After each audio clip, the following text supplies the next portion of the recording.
华视在地新闻讲到灵癌，有一寡错误的迷思，譬如讲灵癌的发生甲家族的遗传有关系，或者是灵房摄影，等年纪较大才来做就好。另外，像只要试过某灵，就较袂来得灵癌。其实有一寡观念唔那错误，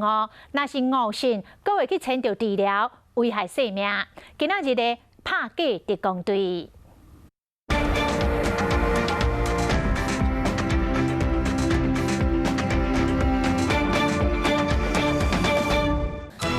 女性朋友伫买内衫时，敢有听过这个头家讲爱选无更苦的内衫，安尼较袂着灵癌，还是厝内一旦有人得着灵癌，本身一定嘛是高危险群。这灵癌防治，网络顶面有真侪人咧讨论，什款观念是错误的，阮带恁实际来查证。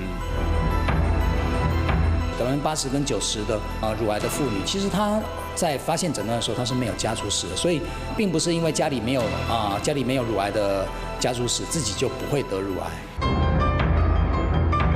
目前国健署针对45到69岁妇女，每2年就使做1摆免费灵房的电光摄影。不过医生建议讲，灵癌有少年化的趋势，女性只要超过30岁，当年拢应该到灵房外口自费检查。 应该做什么检查？医生建议讲，45岁以上女性会使以灵房摄影为主，透过侦测灵房钙化现象，会使追踪潜在灵癌。少年女性因为灵腺较幼较密，应该以灵房的超音波为主，定期检查，敢有出现脓肿还是肿线就会使。没有医学的证据说使用哪一种的内衣就是比较容易得乳癌，就跟没有医学的证据说哪一种罩杯的妇女比较容易得乳癌，这都是一个迷思啦。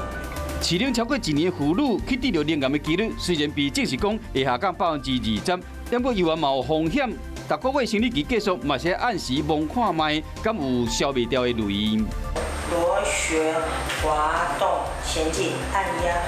提醒女性朋友，唔通既有的观念误掉灵房，一旦出现各样，赶紧去找医生，因为等到会疼的时，一般拢已经到尾期啊，防治工作袂使无要无紧。